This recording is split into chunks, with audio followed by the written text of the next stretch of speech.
This story is titled, My Cousin Dumped Her Kid on Me for a Day, Vanished for a Week. So I made sure CPS got involved and now she is begging. Hey everyone, before we jump into today's video, I need your help. We've noticed the channel is losing some traction, and subscribing is one of the best ways you can support us. It's quick, free, and it helps us keep bringing you awesome content. Your support means the world. Let's keep this channel growing together. Thanks so much. Now let's start the video. Alright, so let me set the stage here. My name's Ashley, I'm 26 female, single, no kids, and just out here trying to figure out life like most people my age. You know the drill. Working a decent job, paying bills, trying to have some fun on weekends, and occasionally feeling like I'm just winging it day by day. Nothing out of the ordinary. My cousin Cherie, though? Her life is a whole different vibe. Cherie's 28 female, and became a mom last year to this adorable little girl, Penelope. She and I have always been close, like we grew up together. Close. We've got one of those family relationships where we know each other's embarrassing stories, can tell when the other is lying, and occasionally still bicker like kids. When she told me she was pregnant, I was thrilled for her. I mean, yeah, it was unexpected, but I figured if anyone could handle it, it was Cherie. She's always been headstrong, and I thought, okay, she's got this. Fast forward to her actually having Penelope, and I was kind of thrown into the role of the cool, supportive cousin. And honestly, I didn't mind. I'm not one of those people who avoid kids or freak out when they cry. Penelope is super cute, and I liked hanging out with her. Cherie would call me every now and then when she needed a break or had something to do, and I'd step in. No big deal, right? A couple of hours watching cartoons or taking Penelope to the park didn't feel like a chore. But here's the thing. I didn't realize just how much Cherie was leaning on me until things started to escalate. At first, it was little stuff, running errands or babysitting for an evening. It felt manageable, and I figured, I'm helping her out. She's probably just stressed adjusting to being a new mom. Cherie didn't have the most stable support system. Her relationship with Penelope's dad didn't last, and while she had my aunt and a few other family members around, they weren't exactly reliable. So, I stepped up. For a while, it worked. Cherie got some time to herself, Penelope was happy, and I felt like I was doing a good thing. But looking back, there were a lot of red flags I just ignored because, well, it's family. Like, there were times when Cherie would be late coming back, and I'd be sitting there thinking, okay, she's just running behind. But it kept happening. I'd agree to watch Penelope for a couple of hours, and it would turn into 3, then 4, then sometimes the whole evening. I remember one time when Cherie said she'd be back by 8 p.m., and I ended up staying until almost midnight. She texted me halfway through the evening saying she got caught up and would be a little late. No explanation, no apology, just a quick, thanks, you're the best. I was a little annoyed, but I brushed it off. What was I going to do, call her out? I figured maybe she needed the extra time, and it wasn't worth making a fuss. The thing is, I think Cherie started to assume I'd always say yes. It was like, because I didn't complain, she kept pushing the boundaries further. And honestly, I was kind of too nice to stop it. I didn't want to hurt her feelings or seem like I didn't care about Penelope. Plus, there's this unspoken pressure in our family to just deal with stuff quietly. My aunt, Cherie's mom, is big on the whole, family helps each other no matter what idea. And sure, I get that. But where's the line? At what point does helping turn into being taken advantage of? Anyway, back to Cherie. By the time Penelope turned 1, I was pretty much her go-to babysitter. Don't get me wrong, I didn't mind helping out now and then, but it was starting to feel like I was the default option for anything Cherie wanted to do. But I also had my own stuff going on. I had work, hobbies, friends, and a life outside of babysitting. What's weird is that Cherie never really asked me how I was doing. Like, it didn't occur to her that maybe I had plans or things I needed to take care of. It was always about her schedule and what she needed. I'd try to bring it up casually like, hey, I've got a lot going on at work this week. But she'd just wave it off and say something like, oh, you're so good with Penelope. She loves you. It'll be fine. And I'd cave because I didn't want to cause drama. Looking back, I realize I should have set boundaries earlier. I should have been more upfront about what I could and couldn't do. But it's not always that simple when you're dealing with family. You don't want to be the bad guy or make things harder for someone you care about. So, I kept quiet and just dealt with it, hoping things would eventually balance out. If anything, Cherie started leaning on me more and more, like I was her built-in solution for every little thing. And the worst part is, she didn't see anything wrong with it. In her mind, I was just doing what family is supposed to do. But in mine, I was starting to feel like I was being treated less like a cousin and more like a free babysitter. So, fast forward a bit, and we get to the night that started the whole mess. It was a Friday evening, and Cherie called me, sounding all sweet and casual, asking if I could babysit Penelope while she went out. She said she'd be back by 11:30 p.m. Now, I didn't have any big plans that night, so I figured, sure, why not? It wasn't unusual for her to ask me to watch Penelope, and I'd already gotten pretty good at it. Plus, I genuinely liked spending time with the kid. When I got to her place, everything seemed normal. Penelope was already fed, and Cherie gave me a quick rundown of her bedtime routine, which was nothing new. We played for a little bit, read a couple of books, and then I tucked her in. Easy peasy. Watching the kid wasn't the issue. The issue was what came after. So, 11:30 rolls around, and Cherie's not back yet. I'm not freaking out or anything, but I figured she'd at least text me if she was running late. At first, I thought, maybe she got stuck in traffic. Then midnight hit, and I was like, what kind of traffic lasts this long? Did she decide to drive to a whole other city? By 1 a.m., I was Googling, can stress cause spontaneous combustion? Because I was about to lose it. Midnight comes and goes, and still nothing. At this point, I'm starting to get a little worried. I texted her like, hey, everything okay? What time are you heading back? No response. I called her phone and it went straight to voicemail. Now I'm thinking, all right, maybe her phone died or something. But still, I couldn't help but feel uneasy. By the time it hit 1 a.m., I was pacing around her living room, trying to stay calm. I mean, what if something happened to her? It's not like her to completely ghost me. I kept checking my phone every 5 minutes, hoping for a message. Nothing. I didn't want to overreact, but I was stuck in this weird place where I didn't know if I should be mad, worried, or both. Meanwhile, Penelope was sound asleep, completely oblivious to the chaos brewing. By 1 a.m., my brain was spiraling through every possible scenario. Was she okay? Did she run off to join a cult? Was she plotting a surprise heist? I kept pacing the living room like a detective, piecing together a mystery with no clues. Finally, at 3 a.m., my phone buzzed. I nearly gave myself whiplash grabbing it, thinking Cherie had been abducted by aliens or something. Nope. Her text just casually said, staying at a friend's, see you tomorrow. Like she was texting a concierge, not the person watching her kid all night. All it said was, hey, I'm staying at a friend's tonight. It's late, so I'll just come back tomorrow. That was it. No apology. No, thank you for staying up all night. Nothing. I sat there staring at my phone like, are you kidding me? I didn't even know how to respond. I was relieved she was okay and not like in a ditch somewhere, but I was furious. She didn't even bother to let me know until hours after she was supposed to be back. And the way she phrased it, like it was no big deal, that just made it worse. By that point, I was too tired to argue. I figured, all right, Penelope's asleep. I'll just crash here on the couch and deal with this in the morning. But let me tell you, trying to sleep when you're both exhausted and annoyed is a nightmare. I kept tossing and turning, replaying the whole evening in my head and wondering what the hell Cherie was thinking. The next morning, I woke up to the sound of Penelope crying. It was around 7:30 a.m., so I'd only gotten a few hours of sleep. I dragged myself off the couch and went to check on her. She was fine, just hungry, and probably wondering where her mom was. I got her some breakfast and tried to keep her entertained while I waited for Cherie to show up. Around noon, Cherie finally called. She didn't sound sorry or even remotely concerned about how the night went down. Instead, she was all cheerful, like, hey, thanks so much for watching Penelope. I really needed that. Can you keep her for the rest of the day? I've got some things I need to take care of. At that point, I was already annoyed, but I didn't want to argue in front of Penelope. So I said, yeah, I can watch her today, but you need to come get her later. Cherie agreed, yeah, sure. And I thought, okay, at least this is almost over. But then she casually added, oh, by the way, I'm thinking about going out of town for a few days. It's just a short trip, but I'll need you to watch Penelope while I'm gone. She said it like it was the most normal thing in the world, like I didn't have my own job or life to deal with. I was stunned. I didn't even know how to respond. I tried to push back a little, saying, Cherie, I've got work this week. I can't just drop everything to babysit for several days.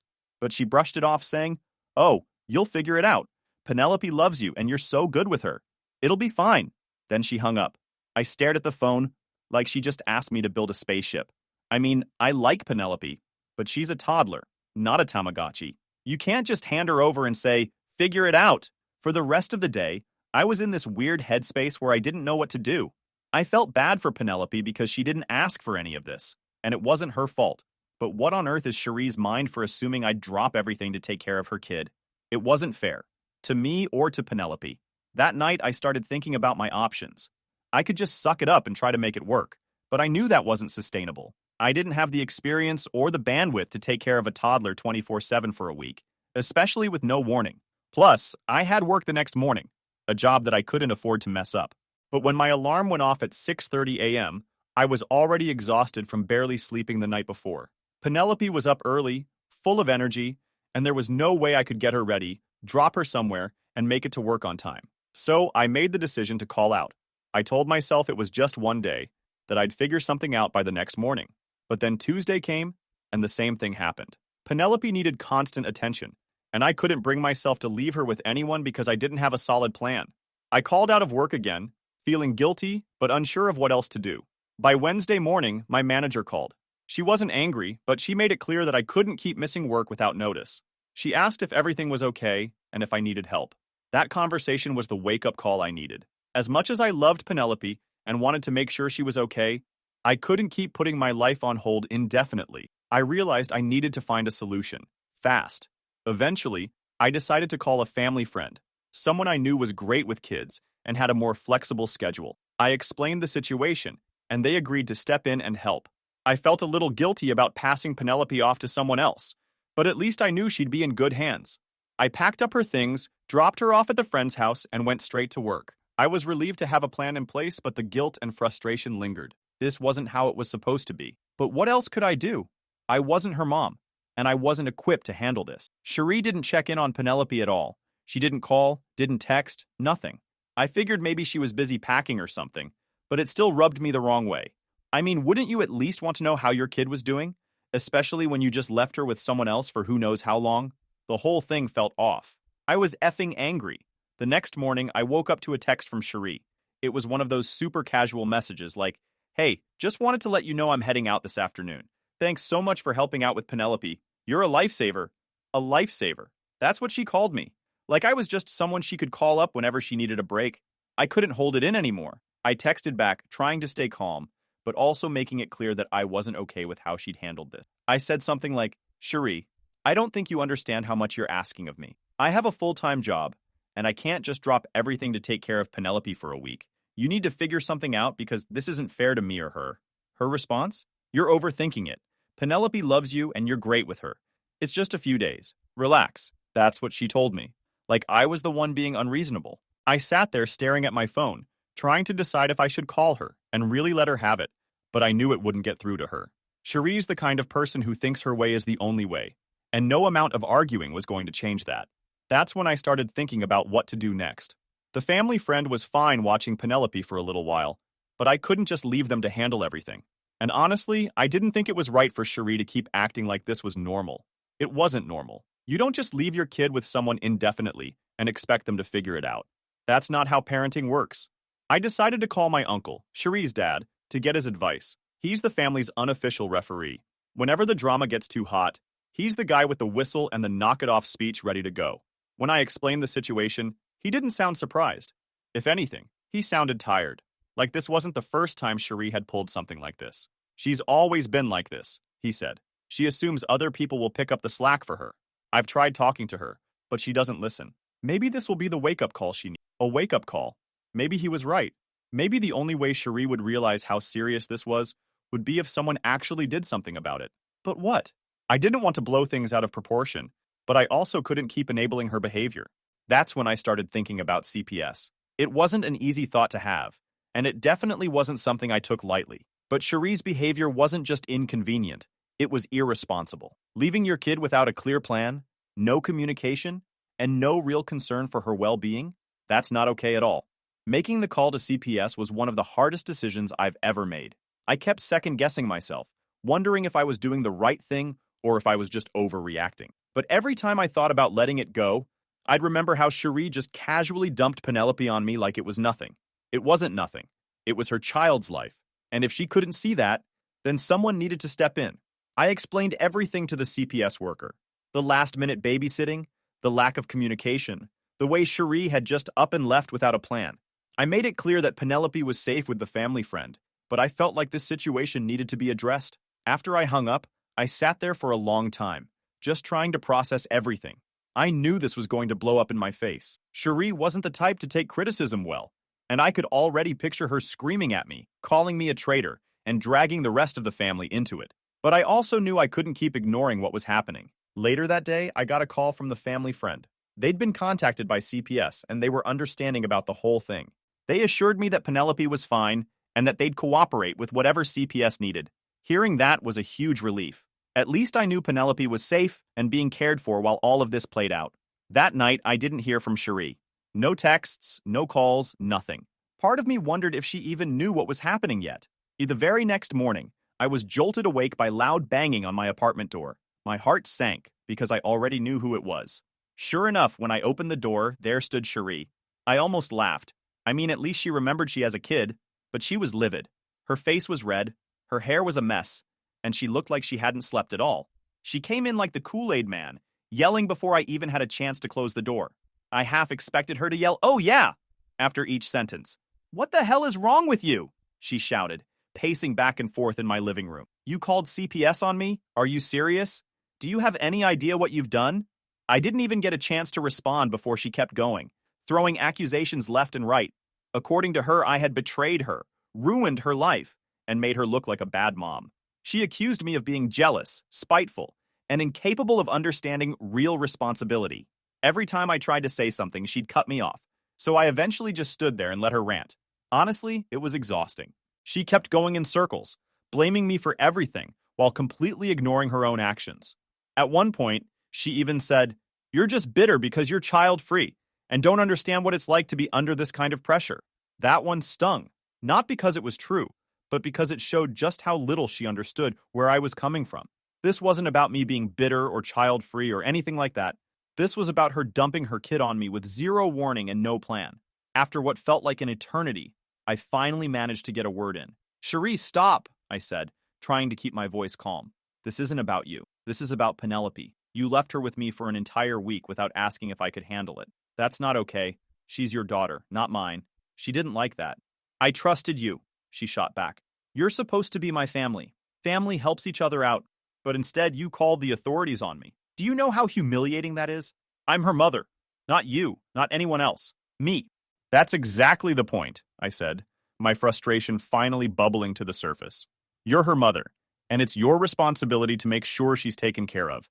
You can't just dump her on me and disappear. What if I couldn't handle it? What if something happened to her? Did you even think about that?" She didn't have an answer for that. Instead, she just kept deflecting, blaming me for blowing things out of proportion, and insisting that I should have handled it differently. When I asked her what I was supposed to do, just suck it up and take care of Penelope indefinitely, she didn't have a real answer. It was clear she hadn't thought this through at all. By the time she finally left, I was completely drained. But of course, that wasn't the end of it. Within hours, I started getting calls and texts from other family members, all of them with their own opinions about the situation. My aunt, Cherie's mom, was the first to call. She was furious. "How could you do this to Cherie?" she demanded. "You're supposed to support her, not tear her down. She's been through so much already, and now you're making it worse. Family doesn't call the authorities on each other." I tried to explain my side of things, but she wasn't having it. To her, I was the villain who had escalated things unnecessarily. She kept saying, "You should have just talked to her," as if I hadn't already tried that. It was like no one wanted to acknowledge that Cherie was the one who put me in this position in the first place. Thankfully, not everyone in the family was against me. My uncle called me later that day to say he supported my decision. "You did the right thing," he said. "Cherie needs to be held accountable for her action. This isn't about punishing her. It's about making sure Penelope is safe." Hearing that was a relief, but it didn't make the rest of the family drama any easier to deal with. Work became a nightmare too. My phone would buzz nonstop with calls and messages, and I found myself constantly distracted, wondering what fresh drama was waiting for me every time I checked my notification. I even started dreading social events because I never knew which family members were mad at me until they brought it up. It felt like everywhere I turned, there was another person telling me what I should have done differently. And then there was Cherie herself. After her initial meltdown at my apartment, she didn't contact me directly again, but I knew she was still angry. I'd hear from other family members that she was telling everyone how I had betrayed her and made her life miserable. What hurt the most was how she completely ignored Penelope in all of this. It wasn't about what was best for her daughter. It was about Cherie saving face and avoiding responsibility. She never once asked me how Penelope was doing, or showed any concern for how the situation might have affected her. It was all about her and how unfair she thought it was. Penelope was still staying with the family friend, and CPS was looking into the situation. I didn't know what the outcome would be, but I hoped it would serve as a wake-up call for Cherie. She needed to take responsibility for her actions and start putting Penelope's needs first. Whether or not she'd actually do that, though, was anyone's guess. The week dragged on like a never-ending marathon of guilt trips, arguments, and second-guessing. But finally, the situation started to come to a head. CPS had done their initial assessment and decided to set up a meeting with Cherie. I wasn't directly involved, but our family friend, who had been watching Penelope, let me know that CPS was serious about making sure Cherie understood the gravity of what had happened. Hearing that gave me a strange mix of relief and anxiety. On one hand, I felt validated. On the other, I knew the real fallout was still coming. One afternoon, my uncle called me. He'd just spoken to Cherie and he wanted to give me a heads up about what was going on. "She's furious, as usual," he said, his voice heavy with frustration. "But I think she's starting to realize this isn't just going to go away. CPS is making her jump through some hoops and she's not happy about it." "What kind of hoops?" I asked. "She has to take a parenting class and meet with a social worker regularly for a while. They're keeping Penelope with the family friend for now, which honestly is the equivalent of giving Cherie a yellow card in soccer. It's a warning, not a full penalty, but she better get her act together. She's blaming you for all of it, of course." That last part didn't surprise me. Cherie had made it clear from the start that she thought this was all my fault. But what did surprise me was what my uncle said next. "I told her she has no one to blame but herself," he said. "I told her this was a wake-up call, and she should be thanking you for stepping in when she couldn't handle things." Hearing that kind of support, especially from someone in the family, was a huge relief. For the first time, I felt like someone really understood where I was coming from. But at the same time, I knew Cherie wasn't going to see it that way. Sure enough, Cherie eventually found a way to contact me directly. She called me one evening, her tone less angry but still laced with resentment. "I just want to know why you did this," she said. "Why couldn't you just talk to me? Why did you have to call CPS and blow everything up?" "Cherie, I tried talking to you. Do you remember what I said that morning when you told me you were leaving for a week? I told you I couldn't handle it. You brushed me off like it didn't matter. You didn't even ask if I was okay with it. And then you left Penelope with me anyway." "That's not fair," she said quickly. "I trusted you. I thought you'd be there for me." "This isn't about trust," I said, trying to keep my voice steady. "This is about responsibility. You didn't make a plan for Penelope. You just assumed I'd figure it out. That's not okay. She's your daughter, Cherie, not mine." There was a long pause on her end, and for a moment, I thought she might actually hear me. But then she said, "You could have just handled it quietly. You didn't have to call CPS. Do you know how humiliating this is for me?" I sighed. "Cherie, please understand, this isn't about humiliating you. This is about making sure Penelope is safe and that you understand how serious this is. You can't just leave her like that and throw your kid on other people to take care of." She muttered something about me being dramatic, like calling CPS was the same as forgetting to water her plants, and then hung up. It wasn't the resolution I wanted, but at least I got to say my piece. In the days that followed, the family drama started to settle, at least on the surface. CPS continued to work with Cherie, and Penelope stayed with the family friend for a little longer. My aunt eventually stopped calling me, though I'm pretty sure she's still holding a grudge. The group chat went quiet for a while, which was honestly a blessing. I think everyone was just burned out from all the arguing. As for me, I started focusing on getting back to some sense of normalcy. I threw myself into work, reconnected with friends, and did my best to ignore the lingering tension with certain family members. It wasn't easy, but it felt good to reclaim my time and energy. One day, a few weeks later, I got a text from the family friend who had been watching Penelope. "She's doing great," they wrote. "Still her happy, curious little self. CPS says she'll be able to go back to Cherie soon, but they're keeping an eye on things. Just thought you'd want to know. As of now, Cherie and I still aren't on great terms. I don't want it to be. I just like to F off anyone from my life when they cross my boundaries. And if I gained something from all this mess, I've learned two things. 1. Never agree to babysit without an ironclad exit plan. And 2. Sometimes being the bad guy is just another way of saying, I'm the only one with common sense. If that makes me the villain, I'll wear the cape. I also started to put boundaries even with family. I had to start saying no like it was my full-time job because apparently in this family, yes translates to open 24/7 babysitting hotline. Also, just because someone is related to you doesn't mean you have to put up with being taken advantage of. Sometimes, doing the right thing means standing your ground, even if it means upsetting people you care about. It's been a messy, exhausting journey, but I don't regret what I did. Penelope is safe, and Cherie is being held accountable. If that makes me the bad guy in some people's eyes, so be it. I can live with that. And that's where things stand for now. Thanks for sticking with me through this story. Do you think I went too far? What would you do if you were in my place?